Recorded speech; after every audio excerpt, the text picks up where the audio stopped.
இன்னைக்கு நடந்த ராஜா ராணி டாஸ்க் பார்த்ததுல இருந்து மண்டைக்குள்ள மொய் மொய் மொய் மொய் மொயின்ட்டு இருக்கு. இன்னொரு முறை சொல்லுங்க. ஒரே இரிட்டேட்டிங்கா இருக்கு.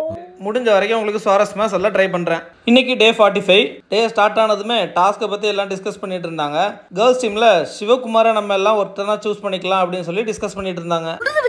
ஆமாண்டா குண்டா, இவனு ஒரு கேவலமான குடும்பம்.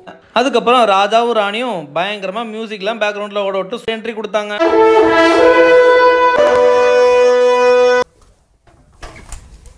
இத சூப்பர்னு நம்மள நம்பவும் சொன்னாங்க, நாங்களும் நம்பிட்டோம். ராணி வரும்போது நம்ம சௌந்தர்யா ஒரு துதி பாடினாங்க பாருங்க.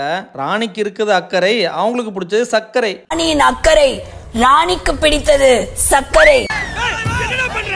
என்னடா இப்படி பண்றீங்களேடா, அப்படிதான் இருந்துச்சு எங்களுக்கு. அதுவும் ராணிக்கு ஒரு பேர் வச்சாங்க பாருங்க, சாச்சம்மா தேவி. ராணி மகாராணி சாச்சம்மா தேவி வருகிறார். எப்படி இந்த மனுஷன் எப்படி ஆயிட்டாரு பாத்தி. ராணிய புகழ்ந்து பாடுறதுக்காக கேர்ள்ஸ் டீம்லாம் ஒரு சாங் பாடினாங்க. விட்டுருங்கடா என்னையா, அப்படிதான் இருந்துச்சு. ராணி மகாராணி எங்க சாச்சம்மா தேவி. அத பத்தி நம்ம ஒண்ணும் சொல்ல வேண்டாம், ஏன்னா அதுல ஒண்ணுமே இல்ல. அது ஒண்ணும் இல்ல, கீழே போட்டுரு. ராஜா பேரு ராணவகேசரி, அவருக்கும் இன்ட்ரோ சாங் ஒண்ணு பாடினாங்க. ராணவுக்கு ராவணன் படத்துல இருந்து ஒரு பாட்டு பாடினாங்க. எங்க ராஜா போல உலகத்தில் யாரும் இல்ல.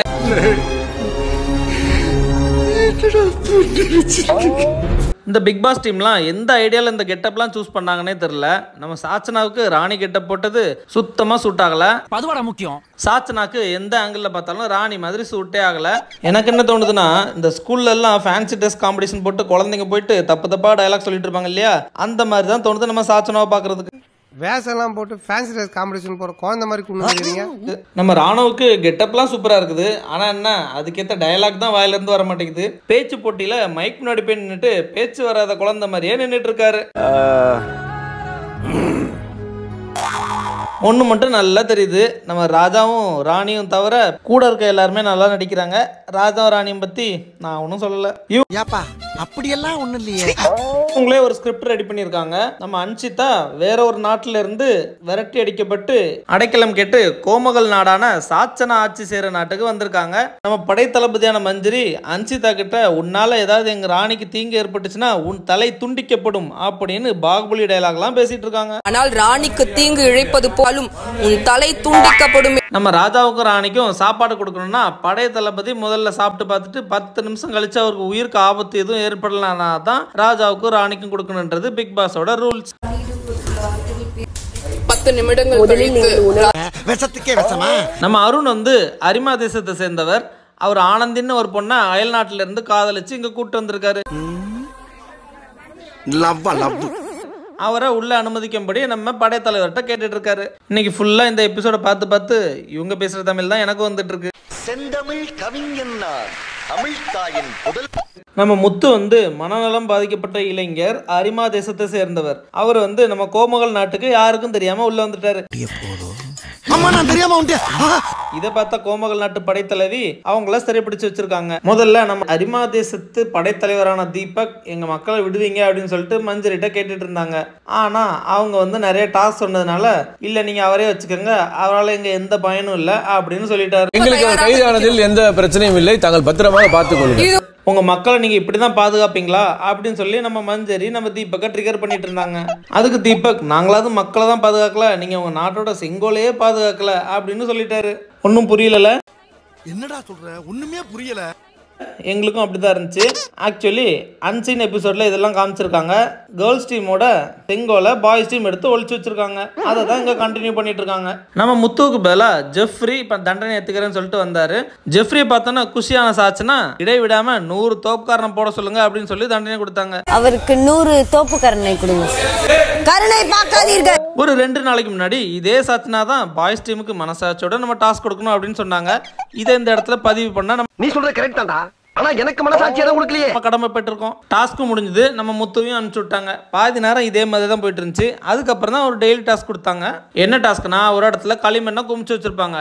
அதுல இருந்து போட்டி போட்டு மாத்தி மாத்தி எடுத்துட்டு வந்து அவங்க டீம்ல சேர்த்து வச்சுட்டு அதை வச்சு நிறைய கைவினை பொருட்களை செய்யணும். அந்த பொருட்களை பெஸ்ட்டானதை செலக்ட் பண்ணி அதுக்கு மார்க் கொடுப்பாங்க. இதில் கேர்ள்ஸ் டீமும் பாய்ஸ் டீமும் போட்டி போட்டு ஈக்குவலாகவே பண்ணியிருந்தாங்க. இருந்தாலும் பாய்ஸ் டீம் கொஞ்சம் பெஸ்ட்டாக பண்ணி அதிக பாயிண்ட் எடுத்து வின் பண்ணிட்டாங்க. அடுத்ததான் இன்னொரு டாஸ்க் வச்சாங்க. மேப்பில் கரெக்டான நாடை மார்க் பண்ணணும். இதுலேயும் பாய்ஸ் டீம் வின் பண்ணி இந்த வாரத்துக்கான நாமினேஷன் ஃப்ரீ பாஸை வின் பண்ணிட்டாங்க. அதுக்கப்புறம் யாருக்கு இந்த நாமினேஷன் ஃப்ரீ பாஸை கொடுக்கலாம் அப்படின்னு சொல்லி பாய்ஸ் டீம்லாம் டிஸ்கஸ் பண்ணிட்டு இருந்தாங்க. அதில் நம்ம சிவாவுக்கு அதிக ஓட்டு வாங்கி அவருக்கு நாமினேஷன் ஃப்ரீ பாஸாக கொடுத்துட்டாங்க. 2 போட்டியில் பாய்ஸ் ஜெயிச்சதுனால அரியானையை பிடிக்கிற 2 ஸ்டெப்புக்கு பாய்ஸ் முன்னேறிட்டாங்க. பாய்ஸ் டீமுக்குள்ளே போய் நாங்கள் செங்கோலை தேட போகிறோம் அப்படின்னு சொல்லிட்டு நம்ம மஞ்சரி பின்னாடி போய் தேடிட்டு இருந்தாங்க. அதை நம்ம ராஜா கரெக்டாக பார்த்துட்டாரு. பார்த்தோன்னா கையும் களவுமா மாட்டின மஞ்சரியை விசாரிச்சுட்டு இருந்தாங்க. ஆனால் மஞ்சரி ஒத்துக்கவே இல்லை, நான் வரலன்னு சொல்லிட்டு அவங்களுக்கு ஒரு டாஸ்க் கொடுக்குறேன்னு சொன்னாங்க. அதையும் அவங்க ஒத்துக்கலை. அதுக்கப்புறம் இந்த ஒற்றன் வேலையை நம்ம சிவா தான் பார்த்துட்டு இருந்திருக்காரு. இது தெரிஞ்சுக்கிட்ட நம்ம பாய்ஸ் டீம் அவருக்கு தெரியாம அவரை கண்காணிச்சிட்டு இருந்தாங்க. ஆனால் இந்த சிவாவுக்கு அது தெரியாது. அதுக்கப்புறம் பிக் பாஸ் தற்காலிகமாக இந்த டாஸ்க் ஒத்தி வைக்கப்படுது, நாளையிலேருந்து மறுபடியும் ஸ்டார்ட் ஆகும் அப்படின்னு சொல்லிட்டாரு. அதுக்கப்புறம் தான் நம்ம சாச்சனா வந்து அவங்க வேலையை ஸ்டார்ட் பண்ண ஆரம்பிச்சாங்க.